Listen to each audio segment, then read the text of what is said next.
kampus, kemudian harus setting lagi networknya. Selamat pagi teman-teman semua, apakah suara saya cukup bisa didengar? Selamat pagi Bu. Bisa masuk kampus hari ini Bu.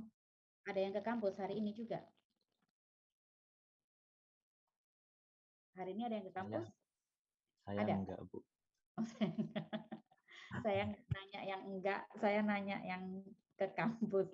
Oke, baik teman-teman, kita mulai aja ya. Minggu lalu kita sudah membahas, mendiskusikan tentang kepribadian gitu ya, beberapa teori kepribadian dan juga bagaimana penerapannya di dalam pariwisata. Nanti kalau ada feedback dari saya atau ada yang menggema gitu, mohon maaf ya, karena ini memang jaringannya nggak tahu nih. Saya share screen dulu. Hari ini kita akan mendiskusikan tentang motivasi. Ini juga salah satu topik terutama di dalam psikologi pariwisata yang paling banyak dibicarakan gitu ya, tentang motivasi wisatawan. Sudah terlihat? Sudah Bu. Sudah Bu. Ya. Baik. Ya.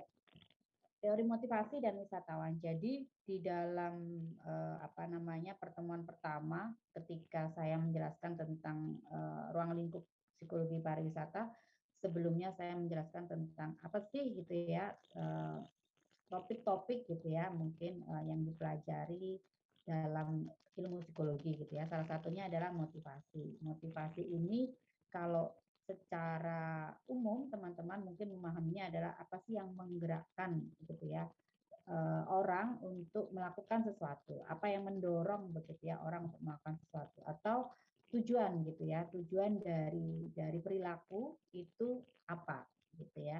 Nah kemudian karena pentingnya begitu ya melihat apa sih yang mendasari perilaku wisatawan begitu ya. Kemudian teori-teori motivasi di dalam kajian psikologi itu banyak digunakan untuk melihat atau menganalisis perilaku wisatawan yang mengunjungi destinasi wisata. Sebenarnya tidak hanya wisatawan yang berkunjung ke destinasi wisata ya, termasuk kenapa sih ada orang yang tidak punya keterbatasan apapun sebenarnya, tapi tidak mau tidak mau melakukan traveling misalkan seperti itu. Nah, pengertian dari motivasi secara umum begitu ya. Kalau di dalam psikologi itu ada sedikit perbedaan dalam istilah motif dan juga motivasi gitu ya. Motif mungkin juga teman-teman sering juga mendengar atau membaca gitu ya, kalau ada mungkin berita kriminal dan sebagainya gitu, apa gitu ya, polisi masih mencari motif sebenarnya gitu dari pelaku misalkan gitu ya. Nah, motif itu merupakan dorongan yang datang dari dalam untuk berbuat gitu ya, dorongan yang datang dari dalam diri manusia untuk melakukan sesuatu gitu. Jadi alasan apa sih atau tujuan apa sih gitu ya dari sebuah perilaku. Nah, kalau motivasi sendiri itu adalah hal-hal yang mempengaruhi motif gitu ya, yang mengarah pada tujuan tertentu. Jadi ada motif, ada motivasi gitu ya. Agak sedikit berbeda. Kalau motif adalah dorongan gitu ya. Kalau motivasi itu adalah hal-hal yang mempengaruhi motif. Jadi lebih luas lagi gitu ya sifatnya dari motif. Mungkin motif bisa merujuk pada satu hal saja, tapi motivasi bisa jadi lebih kompleks. Nah, motivasi merupakan hal-hal yang mempengaruhi motif yang mengarah pada tujuan tertentu. Motivasi itu harus memiliki atau syaratnya gitu ya, ada 3 aspek. Yang pertama adalah keadaan terdorong dalam diri organisme. Nah, ini yang dikatakan motif itu tadi ya. Kemudian dari motivasi ini memunculkan gitu ya, aspek yang kedua adalah perilaku yang timbul dan terarah. Gitu ya. Jadi motif saja tapi belum ada perilakunya itu tidak bisa menjadi bagian analisis atau aspek dari motivasi. Dan yang ketiga adalah tujuan. Tujuan yang dituju oleh perilaku tersebut. Nah, jadi tidak hanya ini yang membedakan kemudian dengan gerak refleks gitu ya, karena apa namanya, ada sesuatu yang ingin dicapai, ada goal yang ingin dicapai. Jadi motivasi ini memiliki 3 aspek tersebut.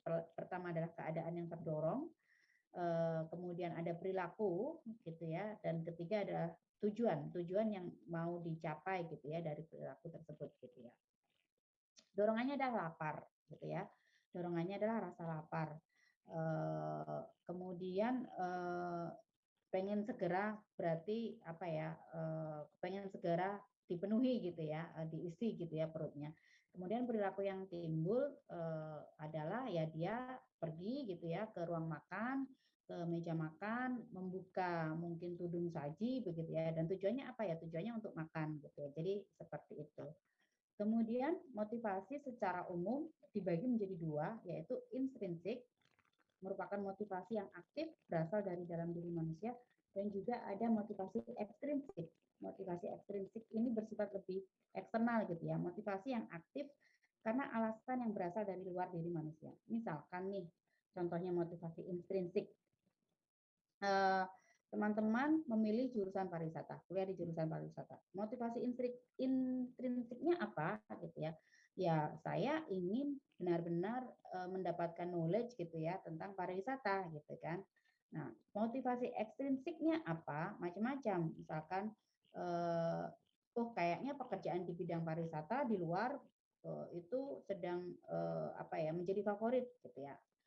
Kemudian oh karena apa namanya, gaji mungkin orang yang bekerja di bidang pariwisata itu tinggi. Nah, kemudian oh karena orang tua saya meminta saya untuk kuliah di jurusan pariwisata. Nah, itu jadi semua faktor yang dari eksternal itu apa namanya, menjadi motif ekstrinsik. Sedangkan motif intrinsik itu adalah yang benar-benar dari dalam diri teman-teman sendiri. Mau bekerja nih gitu ya. Motivasi intrinsiknya ya memang mungkin memang apa ya, sukanya di situ, kalau bahasanya adalah mungkin passionnya di situ gitu ya. Sedangkan faktor ekstrinsiknya mungkin gaji, jenjang karir, mungkin apa ya namanya, status sosial dan sebagainya seperti itu. Oke, sampai di sini bisa dipahami ya pengertian motif, motivasi, dan juga jenis gitu ya dari motivasi. Kemudian yang selanjutnya adalah ini kok nggak penuh ya. Sebenarnya kita bisa nggak sih gitu ya benar-benar mengetahui gitu ya motif sebenarnya seseorang untuk atau wisatawan untuk berwisata gitu ya. Can we reveal the true motivation to travel gitu ya? Apa sih sebenarnya, kita bisa nggak benar-benar mengetahui kenapa sih orang datang ke Parangtritis, bukan datang ke apa ya namanya, bukan datang ke Sadranan gitu ya, sama-sama pantai, kenapa kok datangnya ke Parangtritis gitu ya? Kita bisa nggak benar-benar mengetahui alasan orang tersebut. Nah, kalau menurut pendekatan yang lebih psikoanalisis gitu ya, yang sifatnya dorongan, sifatnya dari kita minggu lalu membahas tentang pendekatan psikoanalisis gitu ya, yang semuanya berasal dari masa lalu, yang semuanya berasal dari apa ya, dorongan gitu ya, mungkin nafsu dan sebagainya gitu ya. Kalau dalam pendekatan psikologis kan ada dua apa ya namanya, insting gitu ya manusia, yaitu apa namanya, pleasure principle, di mana itu ada insting eros, ada insting apa satunya, thanatos gitu ya, insting hidup dan insting menghancurkan gitu ya. Tapi sebenarnya dalam psikoanalisa itu adalah manusia itu bergerak atau berperilaku dengan motif utama, yaitu pleasure principle gitu ya, mencari kesenangan gitu ya. Kesenangan dalam hal ini adalah menyeimbangkan antara, mungkin teman-teman pernah dengar konsep id, ego, dan super ego gitu ya. Jadi dorongannya itu adalah id gitu ya, yang sifatnya mungkin vulgar gitu ya, mungkin bisa dikatakan barbar, tapi itu yang paling jujur gitu ya.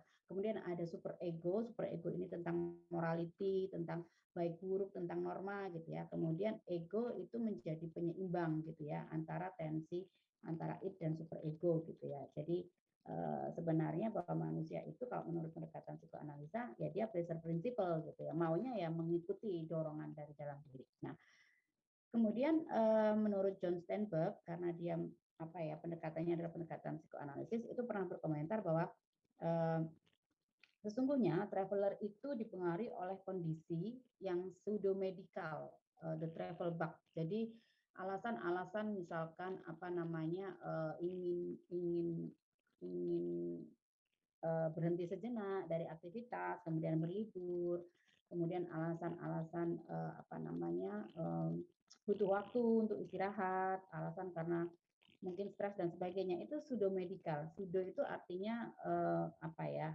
Bukan bukan true, bukan yang murni gitu ya, bukan yang pure gitu ya.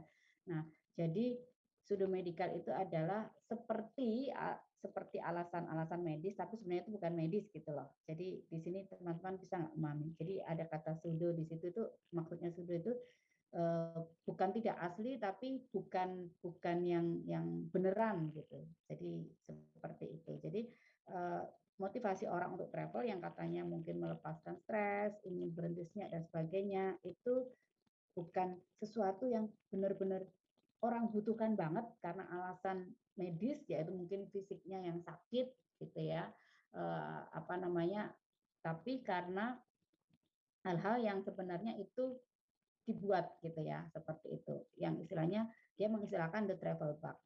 Jadi di situ dia menceritakan bahwa when I was very young gitu ya, aku punya urge gitu ya, punya dorongan gitu to be someplace else was on me gitu ya. Kemudian aku merasa yakin bahwa major people gitu ya itu yang bisa menyembuhkan ini gitu ya. Kemudian dia menginjak middle age itu juga apa namanya ternyata nggak sembuh apa yang dia rasakan gitu ya, tidak sembuh. Kemudian dia mendapat pencerahan juga kalau nanti ketika aku tambah tua aku akan menjadi lebih tenang gitu ya, seperti itu. Kemudian ternyata tambah tua dia juga tidak menjadi lebih tenang misalkan gitu ya. Nah, jadi dia merasa bahwa I feel that the disease is incurable. Jadi sebenarnya di sini bisa diterapkan bahwa orang ketika sama seperti berlibur gitu ya. Ketika orang liburan gitu ya. Selesai liburan orang memutuskan untuk berlibur karena mau melepaskan diri dari penat, permasalahan dan sebagainya gitu ya.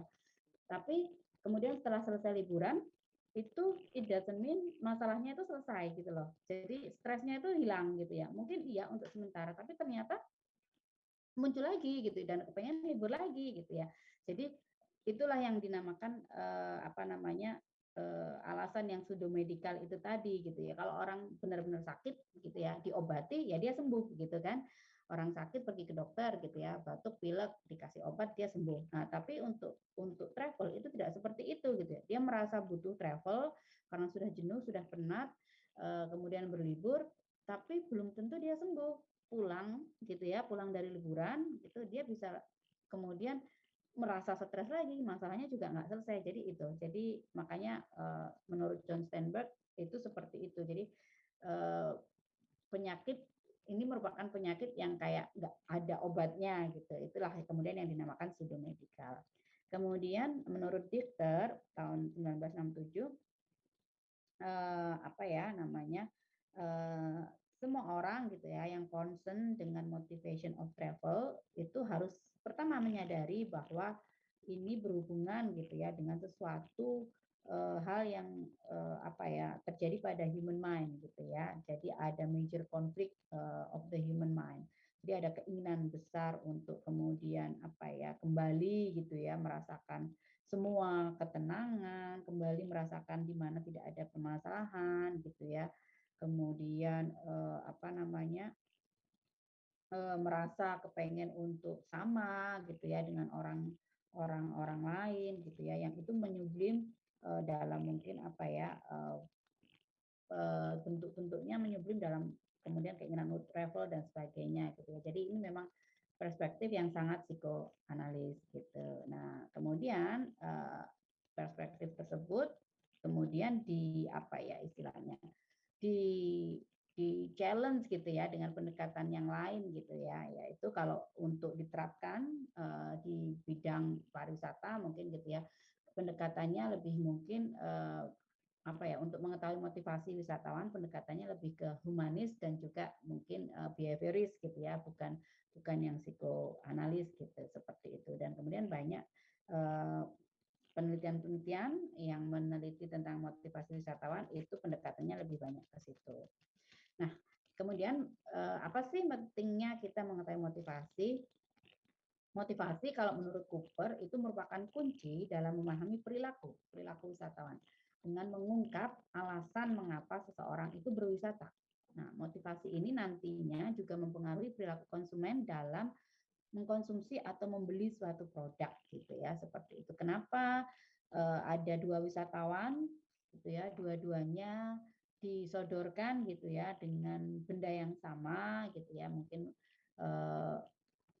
apa namanya fasilitas yang sama gitu ya, harga yang sama, tapi ada yang satunya membeli, ada yang satunya tidak gitu ya.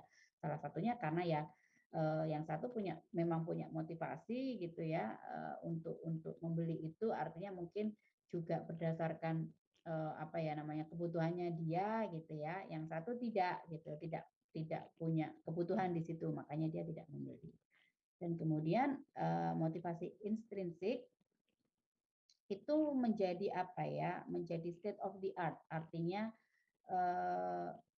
ini kan kalau motivasi intrinsik itu kan sesuatu yang tidak bisa dipengaruhi oleh reward gitu ya, tidak bisa di kemudian ya ketika seseorang mempunyai motivasi intrinsik yang kuat gitu ya, dia tidak gampang gitu ya misalkan dipengaruhi oleh hadiah gitu ya, kalau bahasa atau istilah psikologisnya itu reward dan punishment gitu ya, mungkin teman-teman pernah mendengar itu, karena sudah ada sesuatu yang kuat di dalam dirinya gitu ya.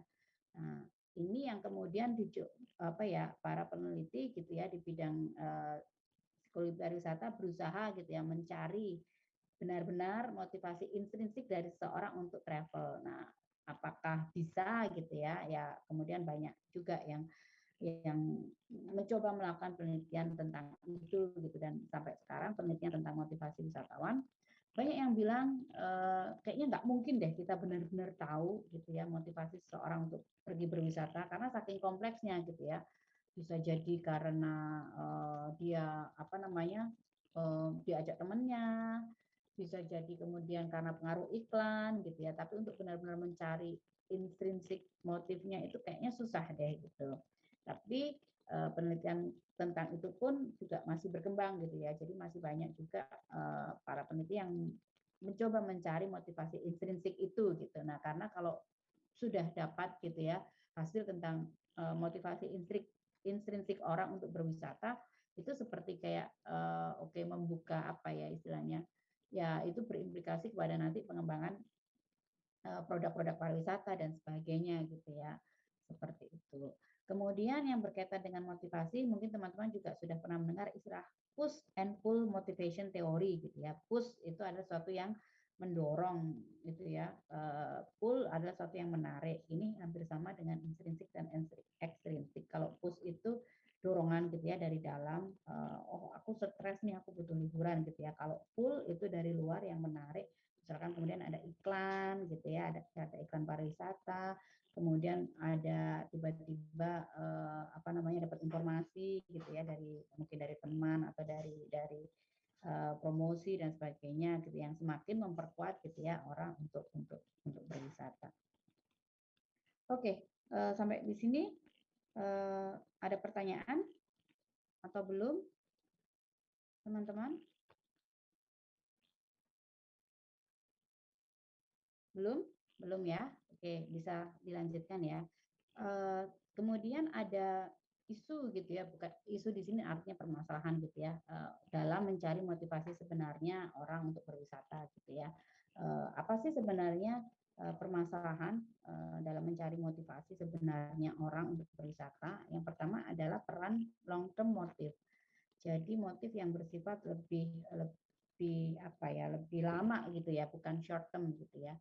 Perilaku wisatawan itu menurut para peneliti itu lebih dikontrol oleh motif yang long term, bukan yang short term gitu ya. Misalkan adalah karena apa namanya wisatawan itu merencanakan liburan biasanya jauh-jauh hari gitu ya. Kemudian dia punya kesan atau memori terhadap apa ya pengalaman travelnya itu dalam jangka waktu yang lama.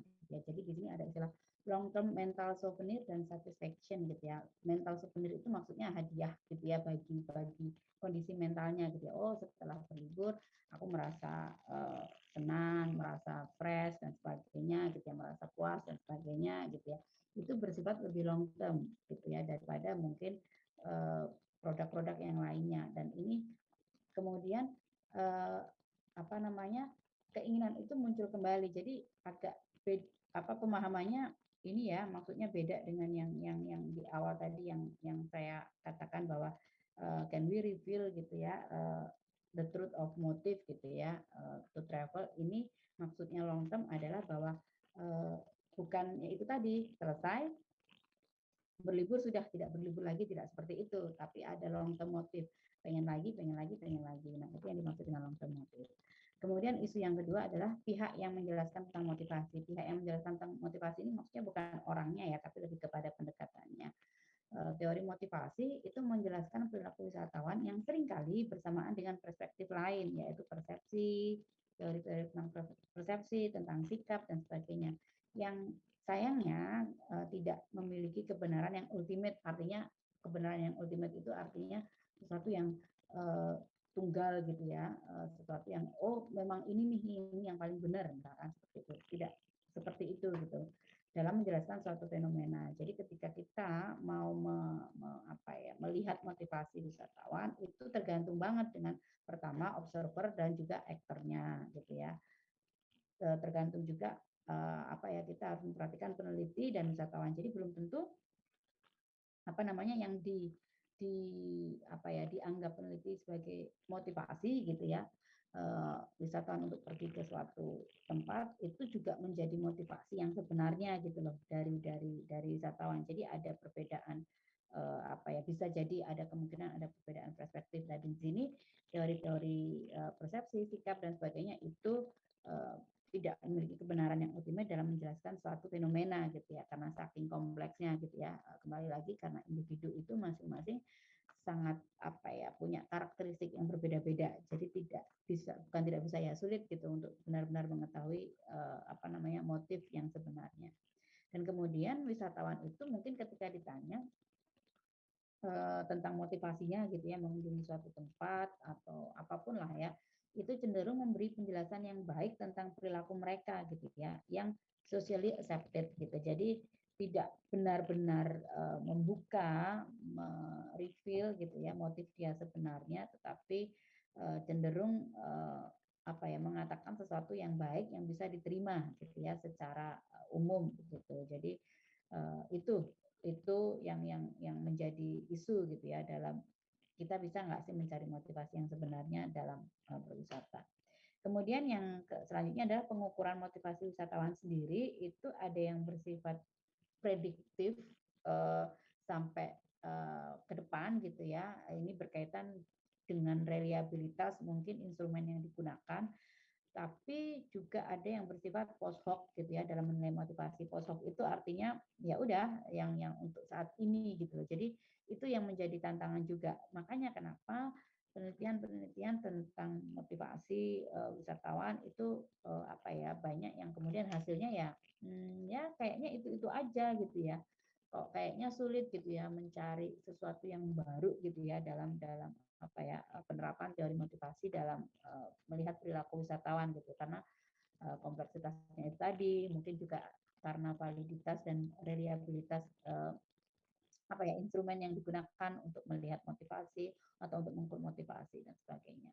Kemudian juga isu yang selanjutnya adalah adanya kemungkinan perilaku dipengaruhi oleh multimotif. Jadi sebenarnya bisa jadi satu perilaku itu tidak hanya didasari oleh satu motif saja, tetapi bisa jadi banyak gitu ya.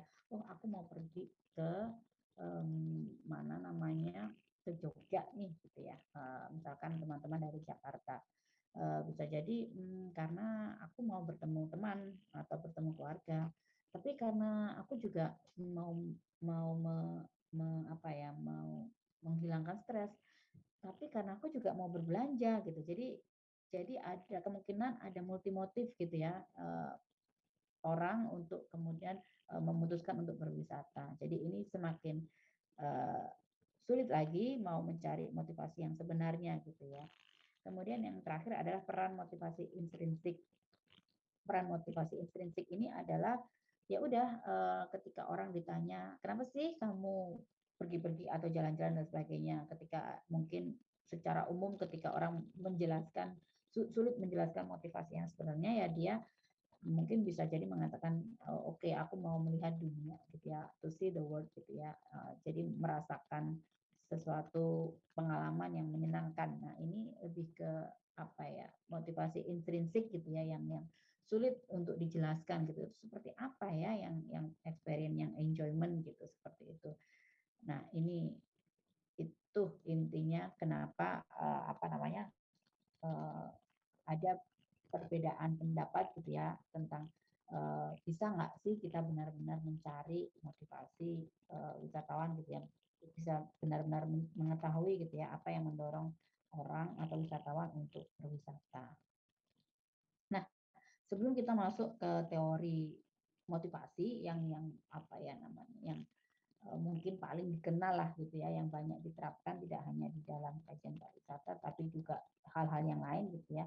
Di dalam bukunya Ross itu ada menemukan gitu ya, di situ peneliti menemukan ada hubungan antara bekerja dan juga berwisata.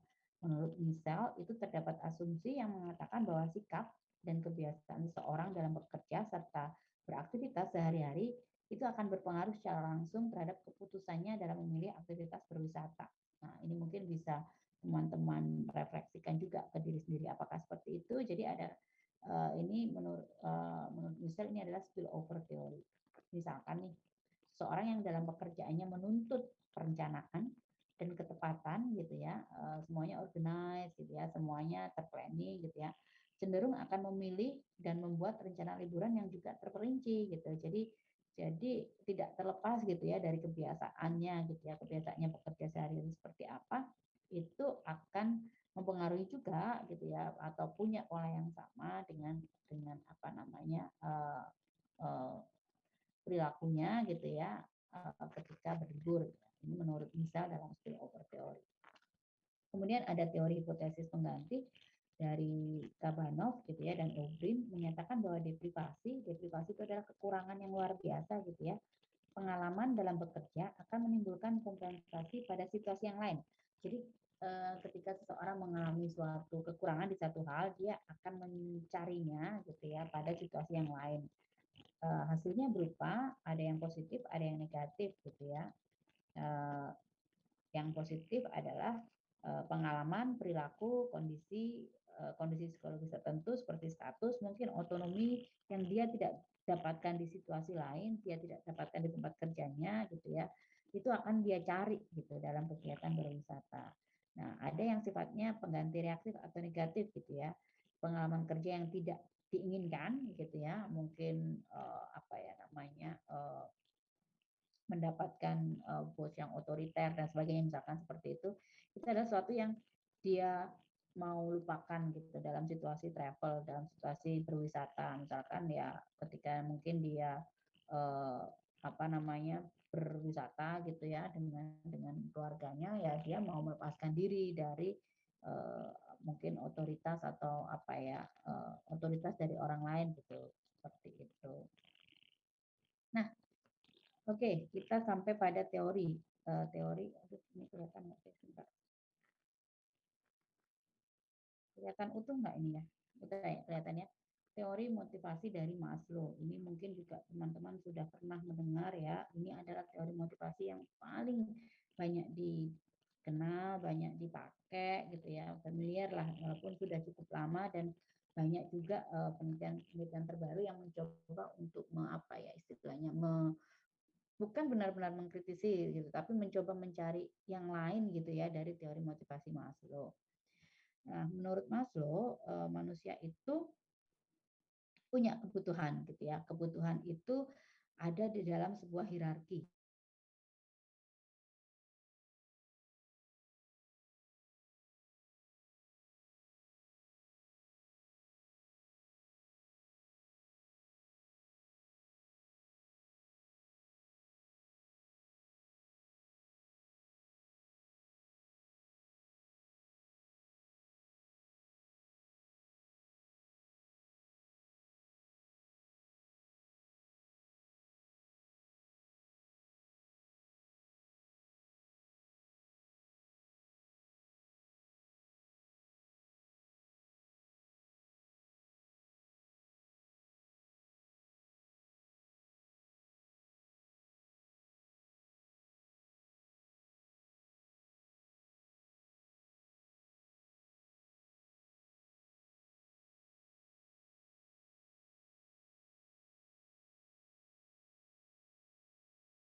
Oke, sepertinya saya terlempar lagi ya teman-teman. Ini kalau sudah sekali terlempar, ini kalau genap 3 kali saya akhiri aja ya. Karena ternyata di kampus kok malah tidak mudah gitu ya networknya. Oke, tadi saya sampai mana? Saya share screen lagi ya. Oke, sampai sini ya. Sudah tampak belum? Sudah kelihatan?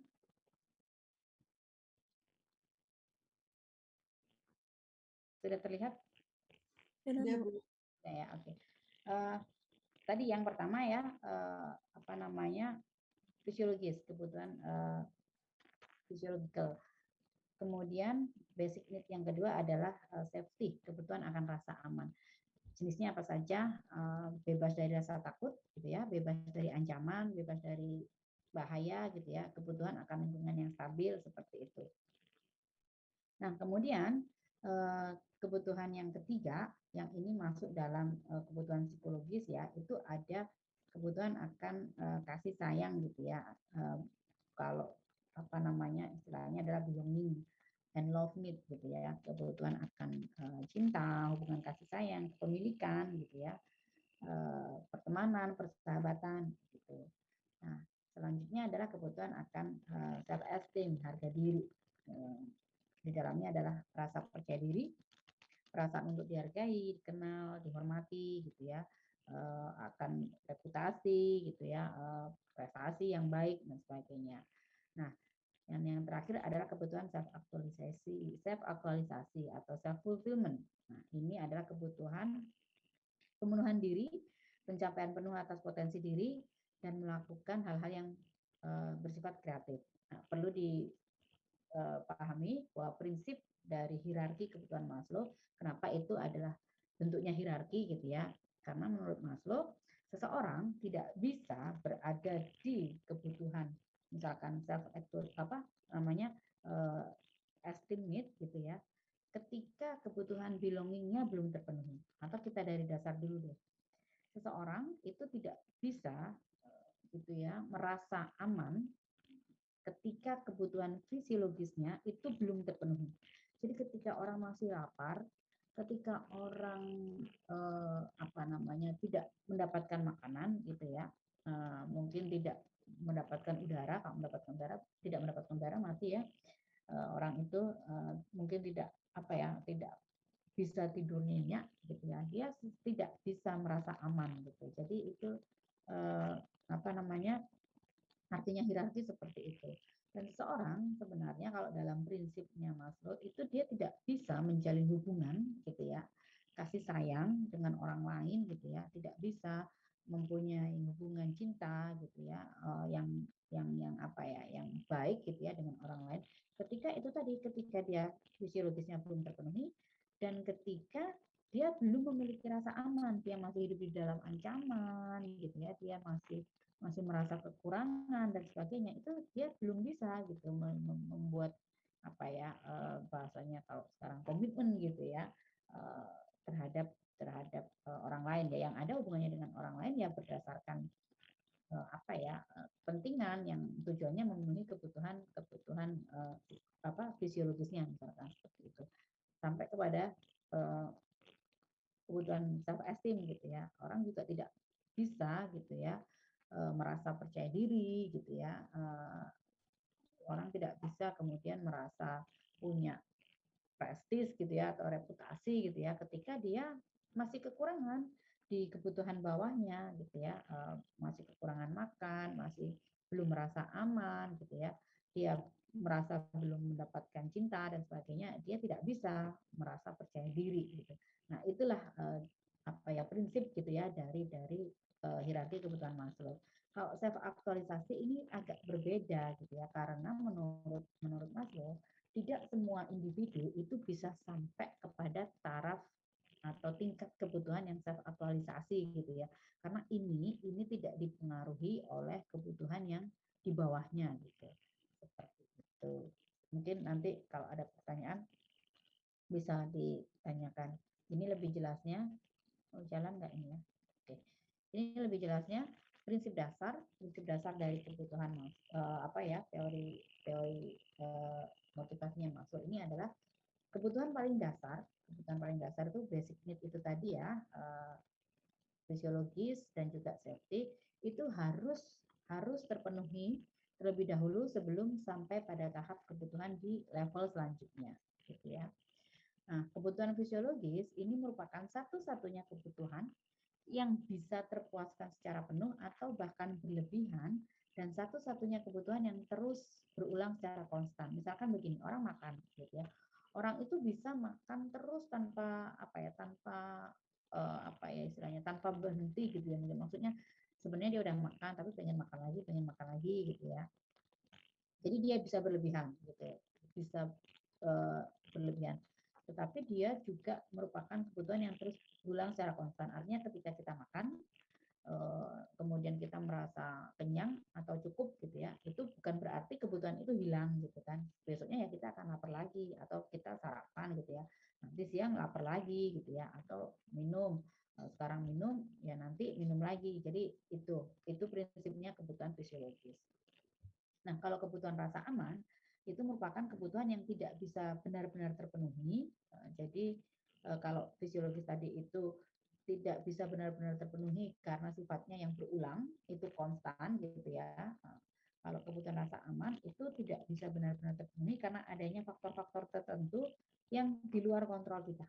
Misalkan tiba-tiba terjadi bencana alam, tiba-tiba ada meteor jatuh gitu ya, tiba-tiba terjadi gempa bumi, tsunami, gunung meletus dan sebagainya. Itu kan sesuatu yang tidak bisa dikontrol manusia. Jadi sebenarnya kebutuhan rasa aman ini kalau menurut Maslow tidak bisa benar-benar terpenuhi. Jadi manusia itu sebenarnya tidak bisa benar-benar kemudian benar-benar merasa aman gitu ya. Itu tidak bisa gitu. Kemarin misalkan ada pandemi Covid dan sebagainya gitu ya. Itu ternyata ancaman kan buat manusia gitu ya. Jadi dan berarti kebutuhan rasa amannya terguncang lagi nih gitu ya. Seperti itu. Kemudian yang kebutuhan untuk aktualisasi diri ini merupakan satu-satunya kebutuhan yang tidak bergantung pada kebutuhan di level sebelumnya, gitu ya. Dia tidak berasal dari kekurangan. Jadi keempat kebutuhan ini dia berasal dari defisiensi. Kemudian motivasinya itu menurun ketika kebutuhan itu terpenuhi. Jadi motivasinya terhadap kebutuhan fisiologis makan tadi itu akan menurun ketika dia sudah makan gitu ya. Kemudian kebutuhan akan safety gitu ya, itu juga menurun gitu ya ketika dia sudah mungkin punya tempat tinggal mungkin gitu ya, atau ya tempat berlindung dan sebagainya. Kemudian dia kebutuhan rasa amannya menurun, kebutuhan akan love atau belonging, misalkan dia sudah memiliki pasangan, menemukan pasangan yang tepat ya, kemudian kebutuhan untuk mendapatkan cinta yang lain misalkan seperti itu berkurang begitu. Nah, tapi cara kerja kebutuhan yang self actualization ini berbeda. Dia tidak berasal dari rasa kekurangan, tapi dia berasal dari keinginan untuk grow gitu ya, untuk tumbuh gitu ya. Dan semakin kebutuhan itu terpenuhi, itu justru akan semakin meningkatkan motivasi gitu, bukan menurunkan. Jadi tidak semua individu menurut Maslow itu bisa sampai pada tahap pemenuhan kebutuhan aktualisasi diri ini gitu ya. Ini adalah merupakan kebutuhan yang merupakan atau berasal dari dorongan untuk tumbuh dan berkembang. Kalau menurut Maslow contoh-contohnya misalkan seperti seorang filosof gitu ya, kemudian mungkin seorang seniman gitu ya, yang mungkin cara kerjanya adalah seniman yang sudah mencapai pada kebutuhan self aktualisasi, dia melukis gitu ya.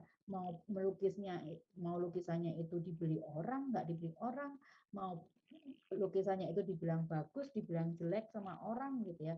Mau lukisannya itu dihargai atau tidak sama orang, dia tidak peduli. Ya dia akan tetap melukis seperti itu. Jadi itu contoh yang disampaikan oleh Maslow gitu untuk memahami gitu ya, untuk mempermudah kita memahami seperti apa sih orang yang sudah sampai pada tahap self actualization gitu ya. Dia berkarya, dia melakukan sesuatu yang dia nggak butuh pengakuan orang lain, dia tidak butuh terpenuhi kebutuhan fisiologisnya karena sudah merasa kenyang gitu. Walaupun mungkin dia bisa jadi tidak kaya misalkan gitu ya. Walaupun mungkin dia tidak punya sebanyak orang lain gitu ya. tapi dia sudah merasa cukup gitu dengan dirinya, ya dia kebutuhannya adalah untuk tumbuh. Kita mungkin banyak juga ya melihat orang-orang seperti itu gitu ya. Mungkin beberapa adalah orang-orang yang kita admire gitu ya, seperti itu. Nah, kemudian yang selanjutnya teman-teman bisa ini ya jawab nanti ya di diskusi adalah bagaimana penerapan teori motivasi Maslow ini dalam lingkup pariwisata gitu ya, bagi individu maupun organisasi atau sosial. Nanti boleh sekalian aja di akhir disampaikan. Selanjutnya adalah di dalam penerapan teori motivasi di dalam bidang pariwisata itu ada kita mengenal teori motivasinya Murray juga. Murray itu teori motivasinya itu dapat digunakan untuk melihat perilaku wisatawan. Yang pertama adalah tentang keberhasilan gitu ya. Dominasi, otonomi, afiliasi, permainan, pengetahuan. Jadi seorang wisatawan yang punya motif keberhasilan tinggi gitu ya, mungkin dia akan memiliki atau pengen gitu ya berlibur yang mungkin modelnya penuh tantangan gitu ya, seperti itu. Mungkin dia akan suka sekali mengunjungi tempat-tempat atau melakukan aktivitas wisata yang sifatnya misalkan naik gunung gitu ya, hiking, atau mungkin misalkan outbound dan sebagainya gitu ya, yang sifatnya dia bisa melakukan sesuatu yang sulit gitu ya, mungkin naik ke Gunung Everest gitu ya, tidak semua orang bisa, tapi dia berhasil. Nah itu ada wisatawan dengan motif seperti itu. Kemudian juga ada motif dominasi, yaitu mempengaruhi atau mengendalikan orang lain, mengarahkan perilaku kelompok, memimpin, mengajak. Mungkin biasanya kalau di dalam wisatawan yang dalam grup gitu ya, biasanya mungkin ada satu orang yang karakteristiknya seperti itu. Nah, memang dia punya motivasi besar gitu ya untuk mendominasi gitu ya, untuk mempengaruhi dan sebagainya. Nah, ada yang motifnya otonomi. Ini mungkin model-model wisatawan yang suka traveling sendiri gitu ya, mencari kebebasan gitu ya, nggak suka kalau dalam wisatawan yang modelnya mass gitu ya, mass tourism gitu, dia tidak suka. Kemudian ada yang motivasinya afiliasi atau berkelompok gitu ya, menciptakan persahabatan dan sebagainya. Ada yang motivasinya permainan dan juga ada yang motivasinya pengetahuan. Mungkin ada model traveler atau wisatawan yang ya dia pengennya mengunjungi tempat-tempat yang bisa menambah pengetahuan dia gitu ya. Ini dekat dengan tipe yang ini ya, mungkin dekat dengan tipe wisatawan yang yang alosentris begitu ya kalau dalam terminologinya blog begitu. Nah, selanjutnya adalah menurut Dan itu ya, itu terdapat 7 elemen dalam keseluruhan pendekatan tentang motivasi gitu ya.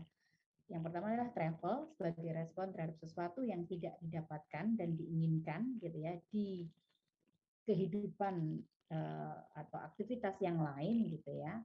Kemudian destinasi wisata sebagai pool dari motivasi yang bersifat push. Jadi destinasi wisata itu merupakan pull-nya yang menarik orang gitu ya.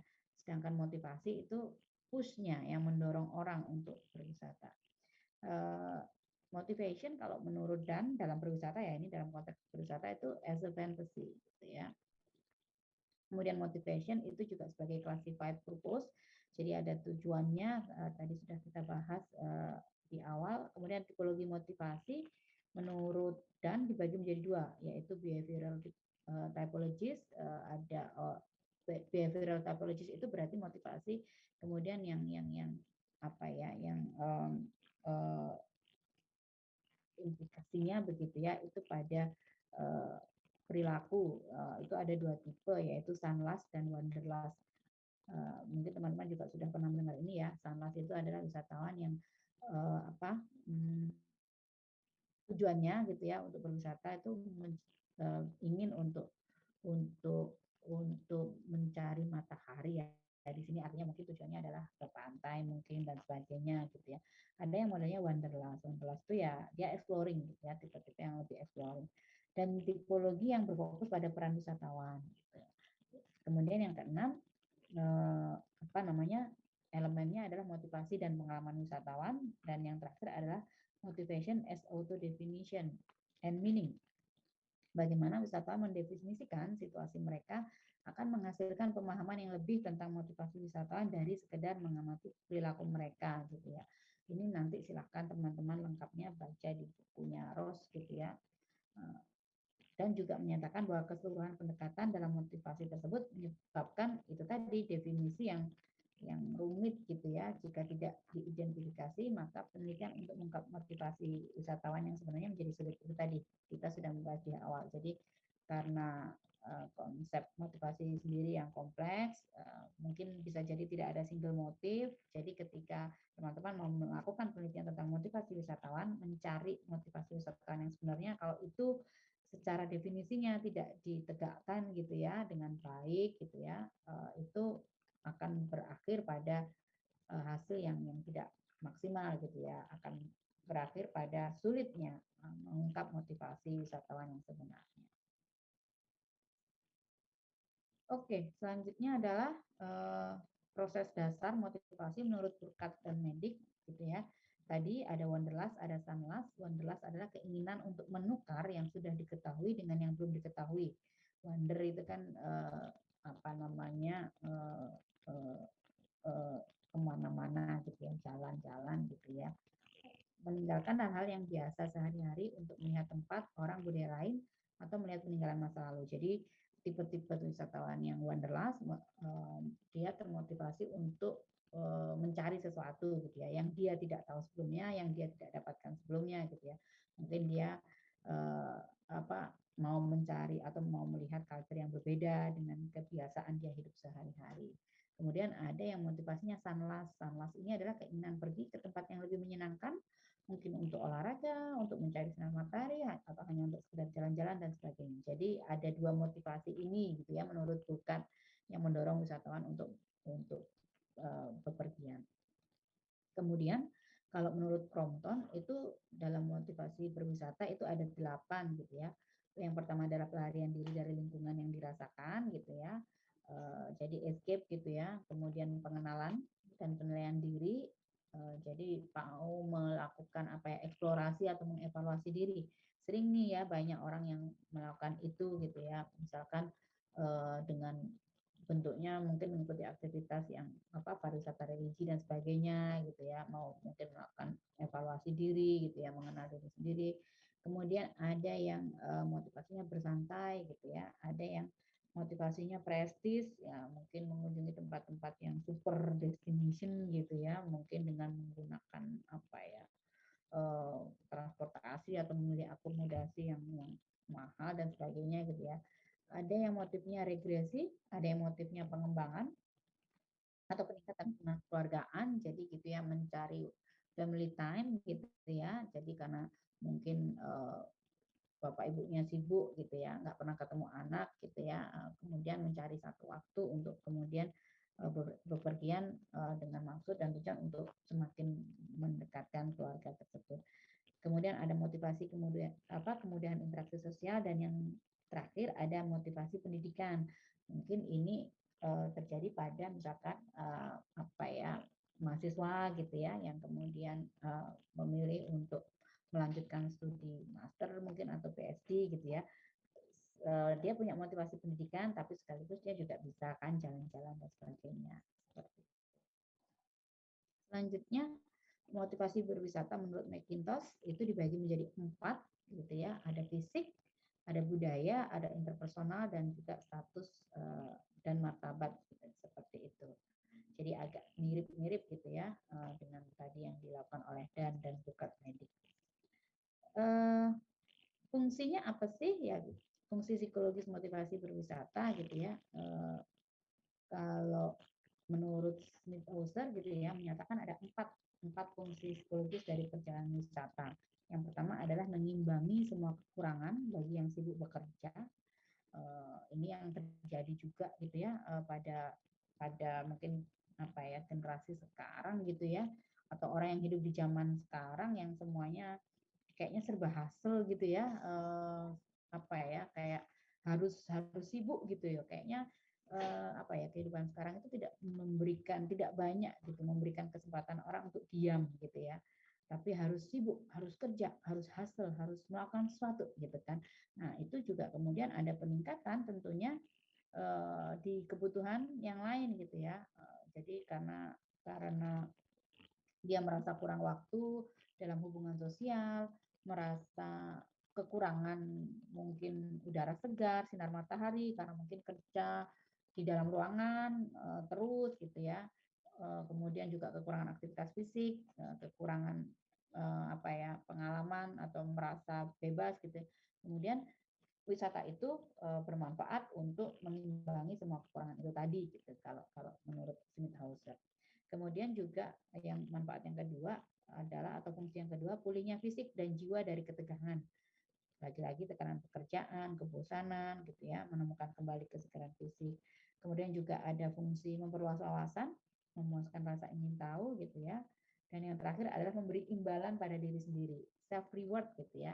Mungkin teman-teman pernah mendengar itu, aku sudah bekerja sangat keras, aku sudah belajar apa ya sampai malam, sampai lembur-lembur ngerjain tugas, akhirnya di akhir semester setelah mungkin sudah selesai puas gitu ya, ini ada libur semester, aku mau memberikan self reward gitu ya pada diri sendiri. Itu ada yang motivasinya seperti itu. Mungkin teman-teman juga.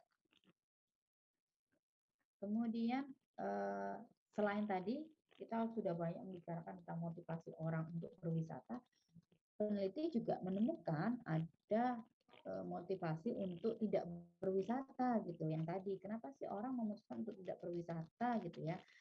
Beberapa faktornya menurut Van Rijs dan Franken itu ada 3 gitu ya. Sumber daya ekonomi yang mungkin kurang atau sangat kurang, kemudian usia, faktor usia, dan juga status rendah. Artinya status rendah itu mungkin ada pekerjaan-pekerjaan yang memang apa ya,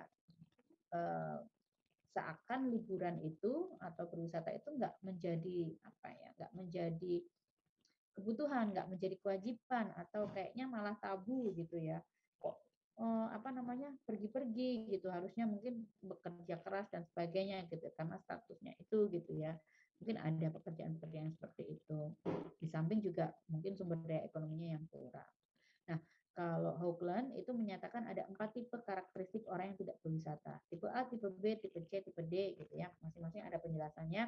Yang tipe A sebenarnya dia tidak memiliki rintangan, tapi memutuskan tetap tinggal di rumah gitu ya. Ada gitu ya. Ada tipe B, kondisinya sebenarnya memuaskan gitu ya, tetapi dia punya halangan untuk berwisata yang bersifat sementara atau tetap, mungkin nggak ada waktu gitu ya, misalkan begitu. Kemudian yang tipe C, kondisi sosial yang tidak memuaskan berupa kekurangan sumber daya, ekonomi, kesehatan, kebebasan, dan masalah lain gitu ya. Seperti itu. Kemudian tipe D, ini agak jarang gitu ya, termasuk jarang terjadi. Oke, masih 2 slide lagi. Nah, ini ada beberapa studi kasus gitu ya, hasil penelitian tentang motivasi wisatawan. Yang pertama oleh Pierce dan Caltabino itu melakukan studi tentang motivasi wisatawan dengan menggunakan analisis kebutuhan Maslow. Ini salah satunya menjawab tadi ya, menjawab bagaimana sih teori motivasi Maslow itu diterapkan di dalam pariwisata. Pierce dan Caltabino menganalisis gitu ya lebih dari 400 perjalanan, dan beberapa hasil yang diperoleh adalah frequent tourist melaporkan pengalaman yang mengandung lebih banyak pada kebutuhan pada level yang lebih tinggi. Jadi orang yang lebih sering berwisata itu kemudian transisi kebutuhannya dari fisiologis ke rasa aman ke apa tadi, belonging, ke self esteem itu cepat gitu loh. Dan orang yang lebih sering berwisata itu ketika dia mengunjungi destinasi wisata itu mungkin yang dicari bukan lagi terbatas pada fasilitas fisiologis, tetapi mungkin justru di atasnya gitu ya, yang self esteem gitu, seperti itu. Jadi kita harus bisa nih membedakan frequent traveler dan yang bukan, dalam rangka kita menyediakan fasilitas apa gitu ya.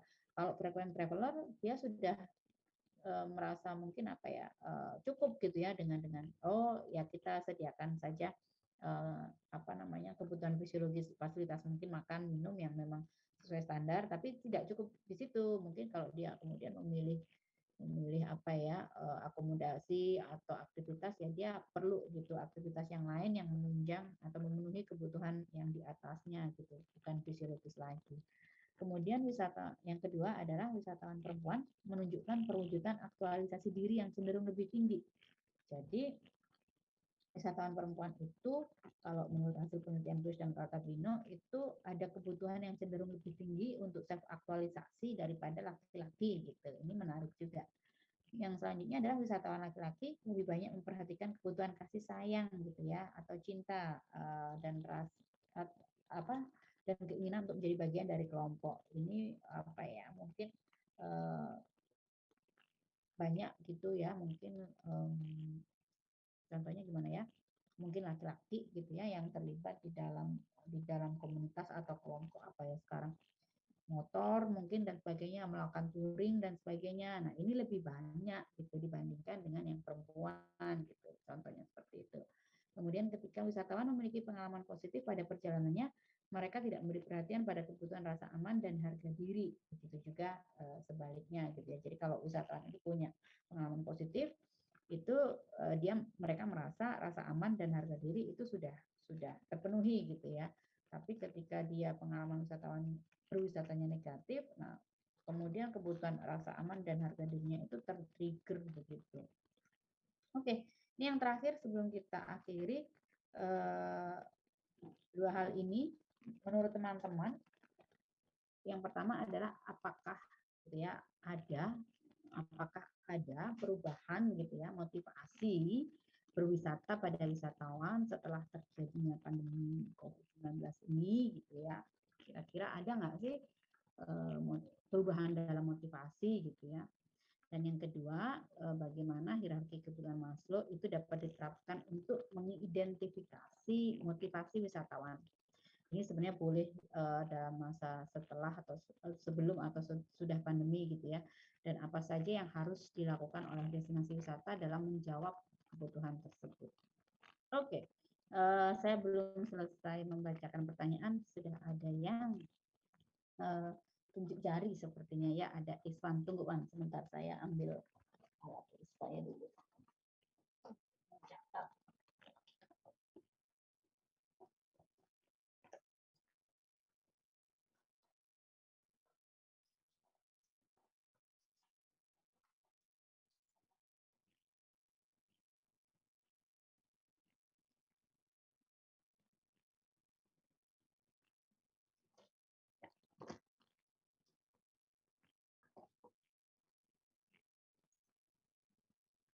Oke, saya akhiri.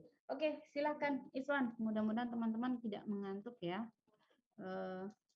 Saya tadi pelan gitu ya ngomongnya, nggak kayak biasanya mungkin. Silakan Iswan. Oke, baik Bu. Terima kasih atas kesempatannya dan juga teman-teman sekalian. Sebelumnya seperti yang kita tahu kan bahwa pandemi COVID-19 itu banyak mengubah tatanan hidup dan perilaku manusia ya Bu. Utamanya dalam hal ekonomi.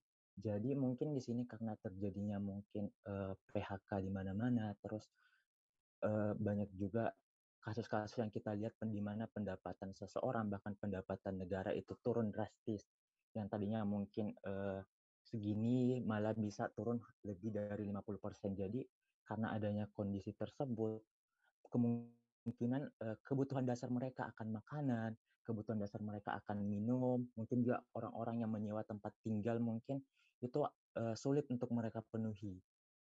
Nah, selanjutnya karena adanya pandemi COVID-19 ini kan yang pada masa awal-awal itu terjadinya culture shock ya Bu. Itu masih sulit orang-orang beradaptasi baik dari sektor pariwisata maupun sektor lainnya. Nah, karena itu di mana virus ini menyebar cukup besar, jadi orang-orang itu merasa takut untuk bertemu dengan orang lain. Orang-orang itu merasa takut untuk melakukan aktivitas wisata yang dimana pada awal-awal dulu itu kan Indonesia masih dikenal sebagai wisatanya itu ramai-ramai. Belum juga banyak destinasi yang beradaptasi dengan kondisi tersebut. Jadi dengan alasan dua tadi itu di mana sulitnya terpenuhi kebutuhan dasar dari psikososial maupun safety-nya. Jadi orang-orang mungkin memiliki batasan untuk melakukan aktivitas wisata lagi. Nah, untuk penerapan yang teori tadi itu pasca pandemi menurut saya sekarang udah lumayan banyak sih Bu destinasi wisata maupun langkah-langkah dari pemerintah yang lumayan beradaptasi dengan kondisi sekarang ini. Misalnya dengan adanya peraturan CHSE, terus banyak sekali alternatif-alternatif wisata yang diberikan pasca pandemi. Orang-orang tuh udah mulai aware lah bahwa bukan hanya kuantitas loh yang diperlukan pada destinasi wisata, tetapi juga kualitas sebuah destinasi ataupun atraksi itu juga menjadi suatu pertimbangan. Mungkin seperti itu, Bu. Terima kasih. Terima kasih Iswan. Jadi menurut Iswan tadi karena pandemi itu kayak menyadarkan orang gitu ya untuk kembali gitu ya memenuhi kebutuhan fisiologisnya gitu ya. Karena juga banyak banyak dampak yang ditimbulkan gitu ya, mungkin kekurangan sumber daya gitu ya, materi dan sebagainya. Jadi itu mempengaruhi gitu ya pola atau mungkin pilihan orang ketika pergi ke suatu destinasi. Jadi mungkin sekarang lebih mencari destinasi yang outdoor gitu ya, mungkin implikasinya tidak di dalam ruangan gitu ya. Kemudian mencari karena kalau outdoor itu kan berarti apa istilahnya kontak terhadap virusnya itu lebih kecil gitu ya daripada kita memilih tempat-tempat yang indoor gitu. Kemudian juga memilih tempat wisata yang menerapkan tadi CHSE mungkin protokol kesehatan dan sebagainya gitu ya. Itu tadi yang dimaksud Iswan. Dan juga mungkin ada sesuatu yang mesti ditangkap gitu ya oleh mungkin suatu destinasi gitu ya ketika orang saat ini mungkin memiliki kekurangan dalam sumber daya ekonomi karena pandemi gitu ya, tetapi bagaimana nih gitu ya tetap bisa menyediakan fasilitas gitu ya, mungkin aktivitas itu wisata yang sesuai gitu seperti karena kekurangan sumber daya ekonomi ini bagaimana gitu ya, seperti itu wisatawan gitu ya, untuk wisatawan. Nah, seperti itu ya intinya Iswan. Terima kasih Iswan. Anur mau melanjutkan. Baik, terima kasih Bu Lida atas kesempatannya. Saya setuju banget sama Iswan. Yang pertama tentang masalah kurangnya sumber dana akibat pandemi. Yang kedua, karena kekhawatiran dari wisatawan juga untuk berwisata karena ya takut terpapar dan lain sebagainya, yang juga udah diantisipasi dengan adanya kebijakan CHSE dan lain-lain. Selain itu juga menurut saya kenapa wisatawan itu tidak berwisata tuh karena emang paksaan dari pemerintah juga Bu untuk karena pemberlakuan PPKM dan lain-lain, dan sebenarnya mungkin ada keinginan tersendiri dari masyarakat untuk berwisata gitu. Bisa kita lihat sekarang juga kan setelah tidak ada PPKM gitu, wisatawan tuh melonjak banget kan. Jadi kayak mungkin kenapa sih wisatawan saat pandemi tidak berwisata ya karena emang tidak diperbolehkan gitu. Terus apalagi ya? Mungkin ini sih Bu, soalnya wisatawan pasca pandemi lebih memilih untuk berwisata ke tempat-tempat yang mungkin wanderlust ya Bu, kayak mencari destinasi-destinasi hidden gem, terus kayak bukan FOMO lagi gitu. Sekarang kan udah benar-benar kayak orang lebih suka mengeksplor sampai mungkin bahkan saat yang saya perhatikan di saat pasca pandemi ini malah banyak destinasi-destinasi baru yang berkembang gitu. Jadi dipersiapkan pas pandemi, terus sekarang mulai ramai juga dikunjungi di pasca pandemi. Terus yang kedua, tentang motivasi Maslow, menurut saya sekarang destinasi-destinasi juga udah sangat sangat memperhatikan si motivasi dari wisatawan tersebut.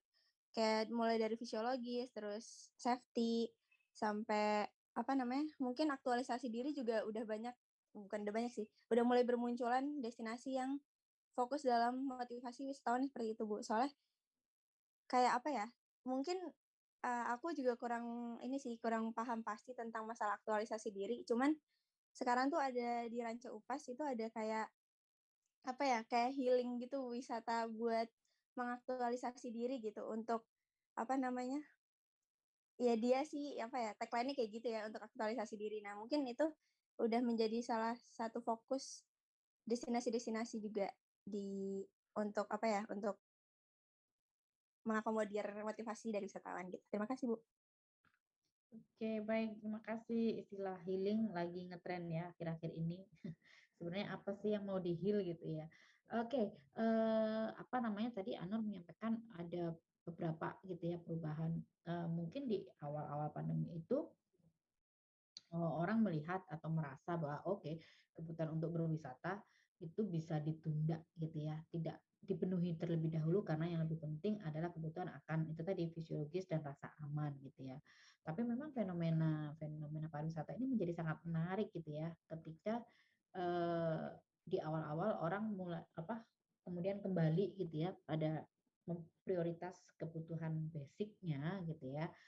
Tapi ternyata sebenarnya eh, kebutuhan untuk berwisatanya itu tidak hilang gitu ya, tidak kemudian tidak ya bukan hilang gitu, tapi mungkin ditunda gitu ya. Inilah kemudian yang menjadi menarik ketika sebenarnya di dalam hierarki Maslow itu kebutuhan berwisata itu ada di mana gitu ya.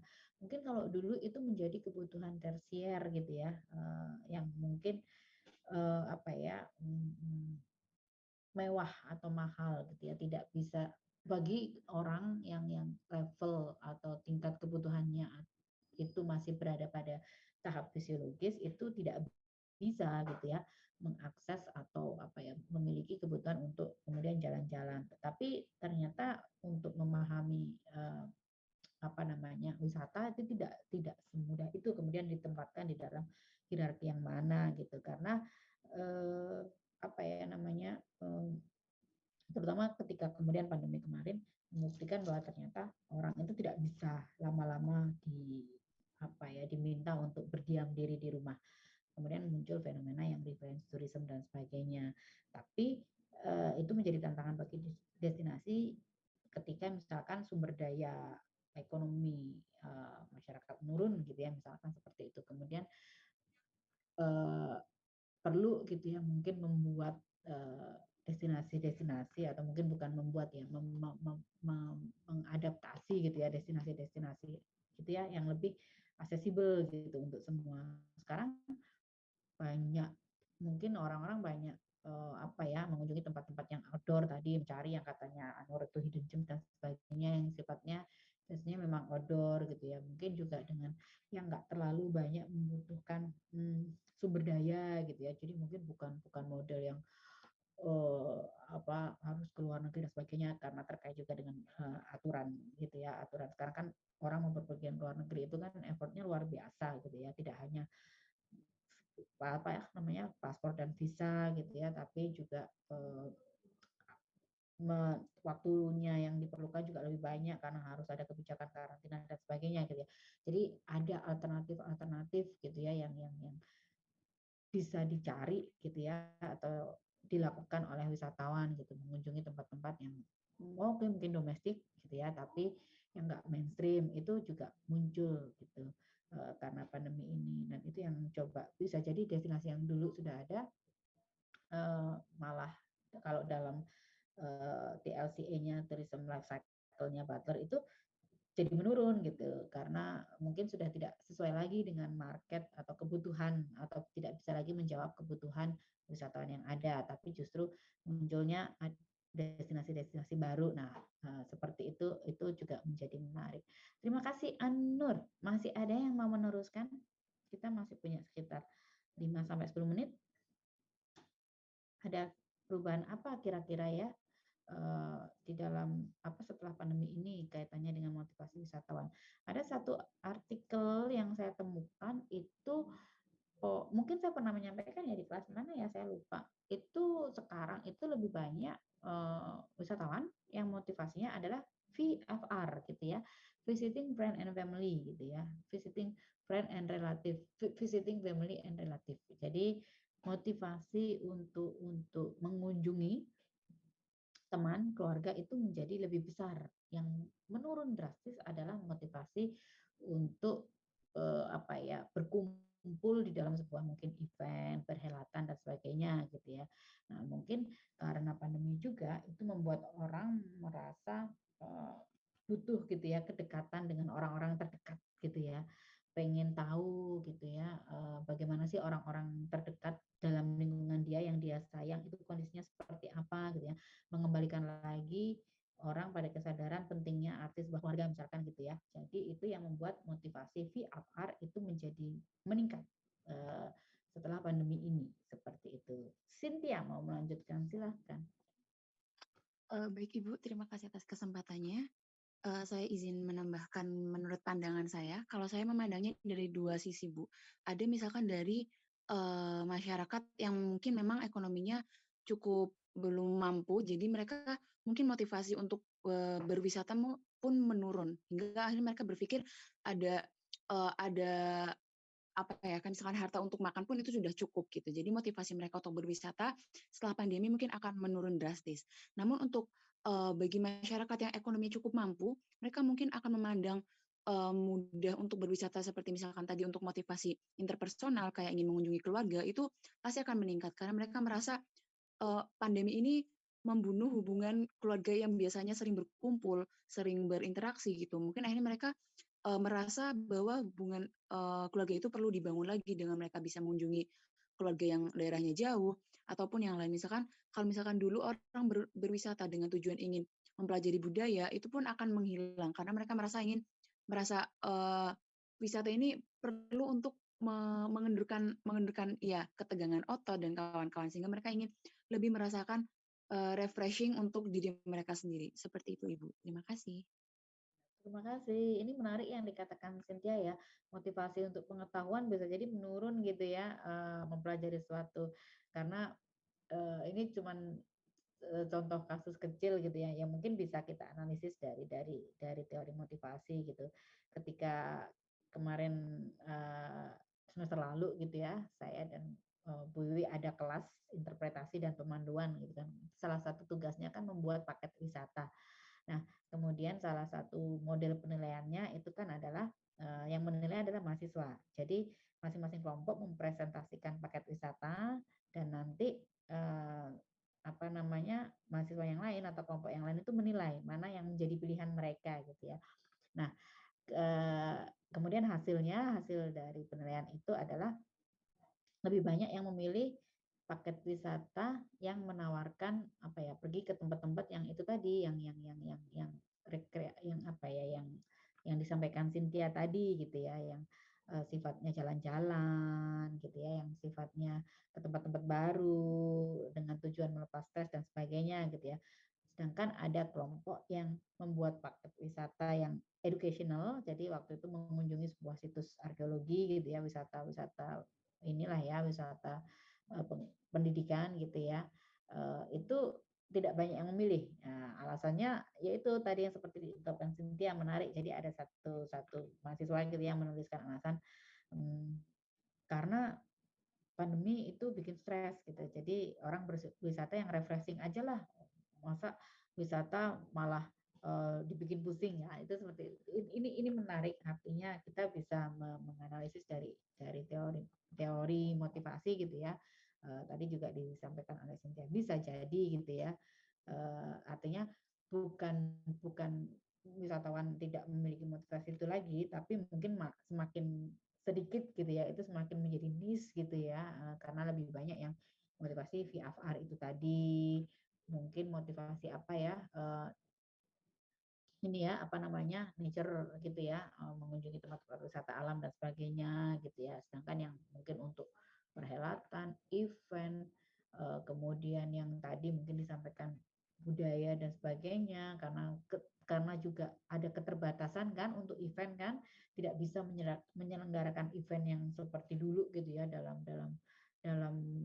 skala besar orang mengumpulkan orang banyak di satu waktu itu kan nggak tahu nih kapan tuh pulihnya seperti itu akhirnya juga mempengaruhi ya orang tidak ke situ gitu jadi ya ini menjadi menarik juga menjadi apa ya tantangan juga bagi destinasi gitu ya tantangan juga bagi para stakeholder untuk oh memang ada gitu ya perubahan pola perilaku wisatawan pilihan-pilihan mereka terhadap destinasi gitu ya motivasi mereka itu yang bagaimana kemudian para stakeholder ini bisa menangkap itu gitu.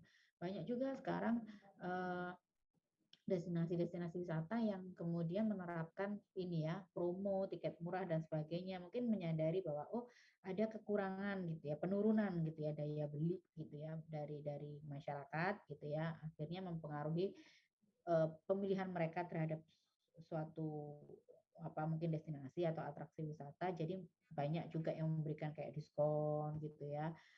Dengan harapan destinasi wisata itu dikunjungi kembali gitu, diingat. Itu banyak, misalkan kayak model-model yang taman hiburan gitu ya. Di sini apa ya kayak ada apa namanya taman hiburan tematik, waterboom dan sebagainya itu mereka sangat struggle gitu untuk karena tempatnya kan mengumpulkan banyak orang gitu ya. Bisa jadi orang banyak yang mulai segan gitu ya. Jadi banyak yang kemudian melakukan promo dan sebagainya gitu. Itu juga menarik. Hotel-hotel pun juga seperti itu gitu ya.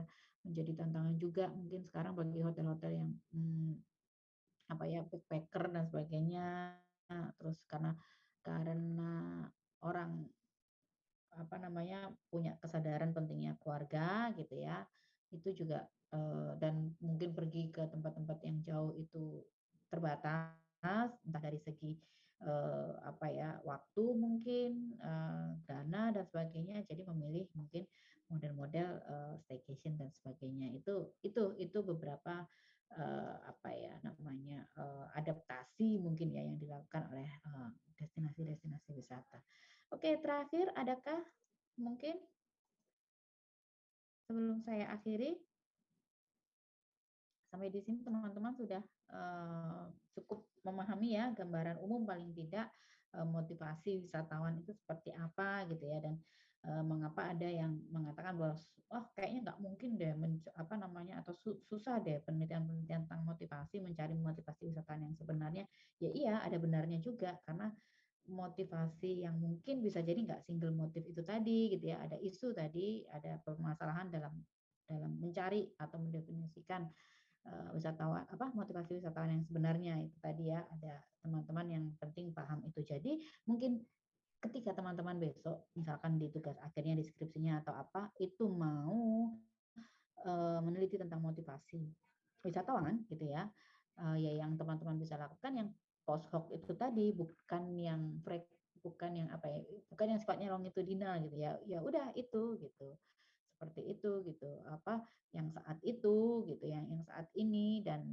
apa namanya sesuai yang memang dikatakan oleh wisatawan gitu ya jadi mungkin tidak bisa menganalisisnya lebih jauh, memprediksi gitu ya ke depannya seperti apa gitu. Karena itu memang menjadi apa ya tantangan gitu ya seperti itu. Nah, begitu teman-teman materi hari ini akan saya unggah di Google Classroom. Kita ketemu lagi minggu depan apa namanya meneruskan materi tentang sikap ya, sikap dan persepsi. Kalau ada pertanyaan, mungkin ada teman-teman yang bertanya, terus UTS-nya kapan ya? Jadi karena ini kan sudah mungkin memasuki masa UTS, nggak usah bingung. Kalau untuk saya udah ada jadwalnya yang di RPKPS itu, jadi bisa memang kemudian saya tidak mengikuti periode yang waktu UTS ini gitu ya. Jadi sesuai saja karena UTS itu memang diserahkan ke dosen masing-masing, jadi sesuai saja dengan di RPKPS. Kalau untuk UAS memang ada jadwalnya sendiri, jadi saya tidak akan menyelenggarakan UAS di luar jadwal dari fakultas. Begitu. Nah, ini untuk informasi saja karena mungkin teman-teman saat ini UTS mata kuliah lain tapi kok kuliah saya belum UTS kayak gitu. Jadi itu tidak masalah begitu. Begitu. Terima kasih ya atas perhatiannya. Terima kasih tadi juga atas diskusinya dan maaf atas kendala teknisnya tadi. Semoga minggu depan lebih lancar dan teman-teman semoga selalu dalam keadaan sehat. Silahkan melanjutkan aktivitas yang lain. Terima kasih teman-teman semuanya. Sampai bertemu kembali. Terima kasih. Terima kasih.